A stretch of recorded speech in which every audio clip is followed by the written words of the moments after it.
नहीं बचेगा। ऐसा होना चाहिए कि आपकी इच्छा न रहे, लेकिन यदि इच्छाएं हैं तो क्या आप अपराधी हो गए? ठाकुर जी कहते हैं नहीं, तुम्हारी इच्छाएं हैं जैसे सभी की होती हैं, पशुओं की भी होती हैं। आहार निद्रा भय मैथुनम च मेतदितेषाम पशुभिः नराणाम बुद्धिर्हि मेतत् धर्मो हि मेतत् अधिको विशेषः धर्मो विहीनः पशुभिः समानः। ये आहार, निद्रा, भय मतलब आपस में लड़ना झगड़ना, मैथुन, रोमांस इत्यादि, ये सारी इच्छाएं स्वाभाविक इच्छाएं कही गई। लेकिन क्या मनुष्य इन इच्छाओं के लिए ही जीता रहे? तो यदि हमने मनुष्य योनि में जन्म लिया है और ये वो जो आपने सैंड वॉच देखी है ना, रेत निकल रही है, एक दिन चला जाएगा ये जीवन, एक दिन किसी काम के नहीं रहेंगे। कितना इच्छाओं को भोगो बार बार रोज वही समोसा कचौड़ी पकौड़ी इत्यादि। फिर आओगे डॉक्टरों के पास में, हमारे पास में, फिर ठीक करेंगे, फिर जाओगे, फिर खाओगे, फिर वही। अच्छा भाई, कोई बड़ा अच्छा कोई एक प्रसंग था, बोला वो अपने किसी मरीज को देखने गया हॉस्पिटल में, तो उसने बाकायदा उसको तो दिए फल, और बाहर आया खाए क्या उसने, पकौड़े और उस समोसे वमोसे। तो उससे किसी ने पूछा तुम उसको तो देखे आए फल और तुम खा रहे हो ये वाले जिससे की बीमारियां हो रही हैं। बोले उसने भी यही किया था, अब हम पहुंचेंगे, अब वो जब आएगा तो वही फल ला के ऐसे ही देगा।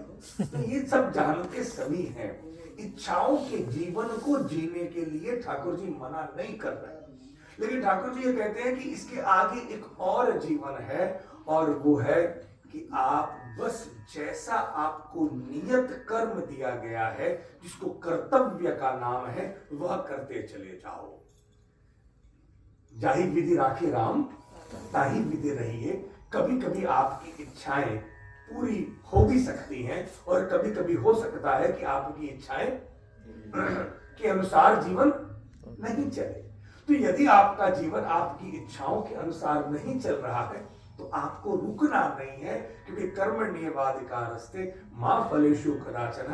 आप कर्म रोक नहीं सकते, आप खाली बैठेंगे तो वह भी एक कर्म ही कर रहे हो। इसलिए इच्छाएं यदि नहीं पूरी हो रही हैं तो जल की तरह से आगे बढ़ो, गो विद द फ्लो। एक अंग्रेजी की बहुत छोटी सी कहावत है, फ्लो के साथ में आगे बढ़ो। अब इसके आगे एक और विषय है, यदि आप फ्लो के साथ में चल भी रहे हो तो आपको कुछ दिनों तक तो आप कर पाओगे, क्योंकि आपका एक शब्द है मोटिवेशन। आपकी प्रेरणा तो इच्छा थी, कुछ फल प्राप्त करना चाह रहे थे और वो आपको मिल नहीं रहा है, तो बहुत देर तक आप इस फ्लो को कंटिन्यू नहीं कर पाएंगे, इस प्रक्रिया से आप टूटेंगे। तो इसलिए ठाकुर जी ने कहा कि तुम यदि तुम्हारी इच्छा पूरी ना हो रही हो तो रोना नहीं, दुखी मत होना। तुम इस नियत कर्म को करते हुए भी अब इसको तुम मुझे दे देना, मेरे लिए कर लेना, मुझसे प्रेम कर लेना, और तुम्हारी आत्मा जो भी उसको जो कर्म करे वो मुझे दे देना। तो जैसे आप ठाकुर जी का भोग लगाते हो ना, तो भोग का जो बचा कुछ है वो आप खाते हो, यज्ञ जो करते हो उसमें जो यज्ञावशिष्ट जो घी बचता है उसको प्राप्त करते हो, उस प्रसाद को लेते हो। अब वही भोजन प्रसाद बन जाता है, वही कार्य अब प्रसाद बन जाता है। जैसा कि मैंने कल भी आप लोगों से कहा, आप अनाज जब खरीदते हो, अपने घर में लाते हो, खाना बनाते हो, वही एक रेस्टोरेंट में भी जाता है, वही हमारे ठाकुर जी की रसोई में भी आता है। जो ठाकुर जी की रसोई में आकर के जब आपको मिलता है तो वह हो जाता है वही अनाज प्रसाद। अब ये बड़ा शक्तिशाली है, क्योंकि ये ठाकुर जी का भोग लगा हुआ यज्ञ अवशिष्ट है। आप इसे नीचे गिरने नहीं देते हो, आप इसको माथे पे लगाते हो, और वही अनाज एक रेस्टोरेंट में जाता है जहां पैसे देके उसको खरीदते हो, खाते हो, उससे रुचि के लिए होता है। तो आप यज्ञ की तरह से सारे काम को करो, अपने जीवन को यज्ञमय कर दो। जो है ठाकुर जी मैं तुम्हें अर्पित कर रहा हूं, अपने अंदर, अपनी आत्मा से, अपने अंदर ही बैठे परमात्मा कृष्ण को वह दे दो, और वो देते ही अब जो भी कुछ आप लोगे अब वो ठाकुर जी का प्रसाद है। तो अब इससे जो कर्मों का जो बंध है वह नहीं होगा।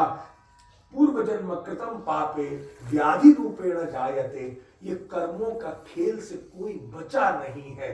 ठाकुर जी ने खुद को भी इस सिस्टम में रखा है।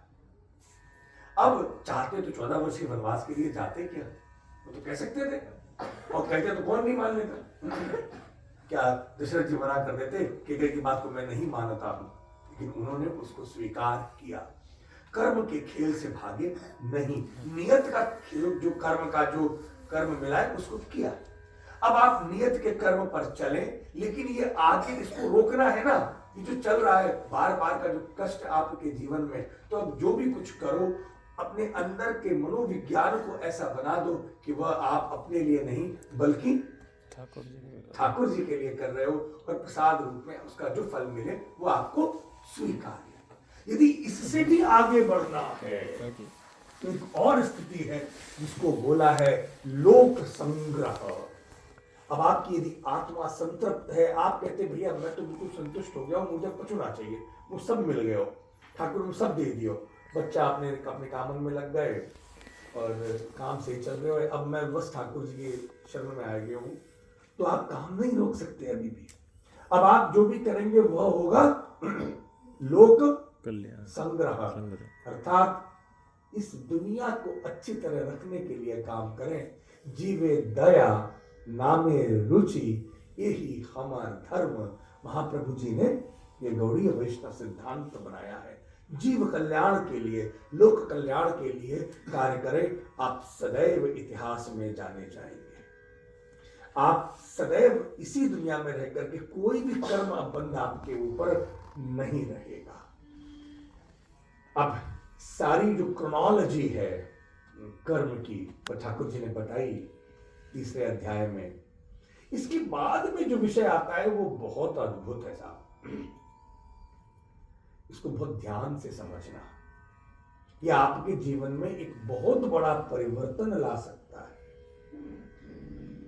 कोई बहुत क्लिष्ट नहीं है, लेकिन आपको थोड़ा सा मन मेरी इन शब्दों के साथ में जोड़ के रखना है, सुर ताल बिगड़े नहीं। और यदि आप न समझ पाए तो मुझसे बाद में पूछ लेना, या अभी पूछ लेना। इस समय पर प्रश्न का पूर्ण आपको पूछने का अधिकार है, क्योंकि विषय थोड़ा गंभीर है। जय जय श्री राधे। ठाकुर जी कृपा करें।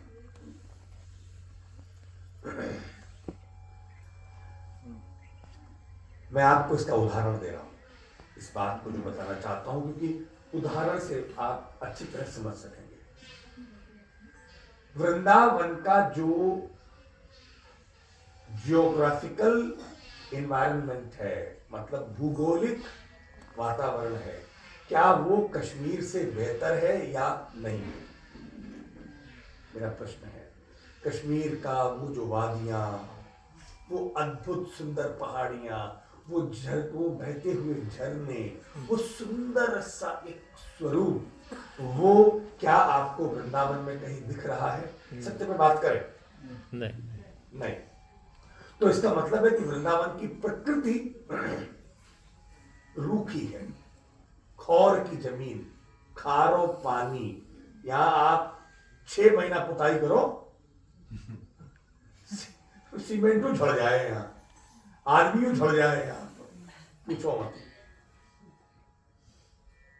ठंड है तो विपरीत, गर्मी है साहब तो वो भी प्रचंड विपरीत, और बरसात है तो भी मूसलाधार है साहब।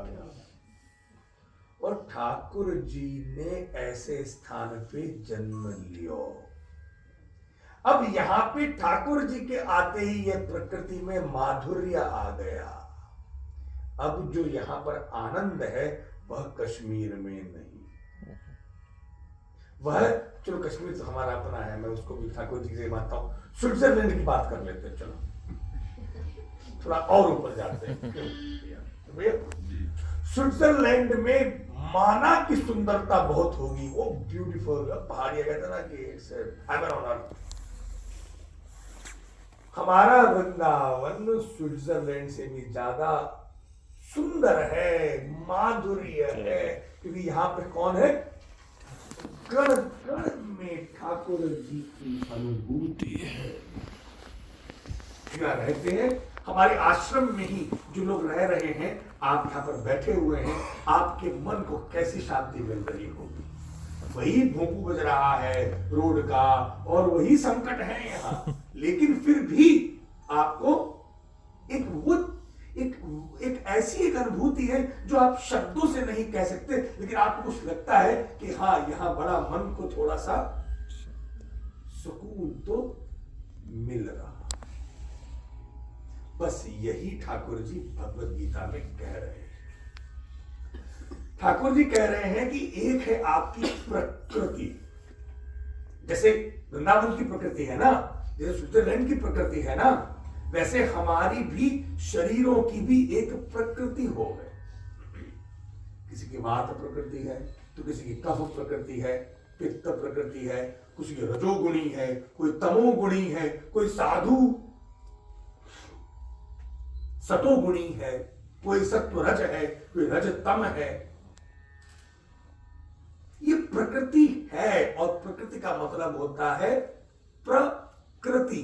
जो प्रकृति है ये स्वभाव है, इसको बदला नहीं जा सकता। ठाकुर जी ने ब्रज के स्वभाव को, प्रकृति को बदलो नहीं बदला। यही प्रकृति जो तुम्हारी जैसी है, तुम्हारे अपनों की जैसी है, तुम्हारी पत्नी का स्वभाव जैसा है, तुम्हारे पति का स्वभाव जैसा है, तुम्हारे बच्चों का स्वभाव जैसा है, तुम्हारे जहां पे तुम रह रहे हो वहां की प्रकृति स्वभाव जैसा है।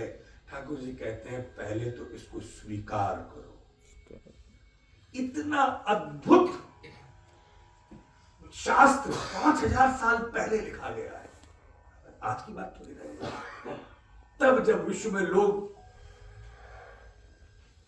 कपड़े भी क्या होते नहीं जानते थे, पाश्चात्य देश की बात कर रहा हूं, और हम भूल रहे हैं इसको। ठाकुर जी कहते हैं कि सदृशम चेष्टते स्वस्याह, सदृशम चेष्टते स्वस्याह प्रकृति ज्ञानवानपि प्रकृतिम यान्ति भूतानि निग्रह किम करिष्यति। वो कहते इसको कैसे बदलोगे तुम, ये तो तुम्हारी